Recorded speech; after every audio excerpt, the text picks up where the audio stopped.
এই মাহফিলে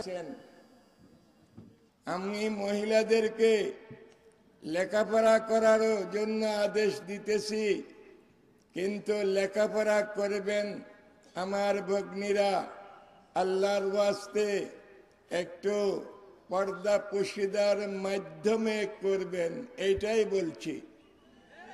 পর্দা পুশিদার মাধ্যমে চাকরি বাকরি করবেন, এইটাই বলছি। আমি কোন সময় একটা ওয়াজ করেছিলাম, পর্দার ওয়াজ, ওখানে আমি আমার আগের পরের কথা কিছু আনে নাই, শুধু বলতেছে আপনারা মহিলাদেরকে আমি কোনো সুযোগ দিব না। এটা একেবারে মিথ্যা কথা, ভুয়া কথা, একেবারে মিথ্যা কথা, ভুয়া কথা। আমি মহিলাদেরকে রানীর সাথে তুলনা দিয়েছি, রানী রানী।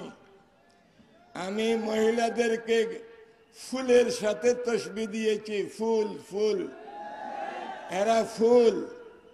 শুধু এই কথা বলেছিলাম, ফুল দেখলে সবাই নাকে লাগাইতে চায়, ফুল দেখলে সবাই কি করতে চায়, নাকে লাগাইতে চায়, তার ঘ্রাণ নিতে চায়।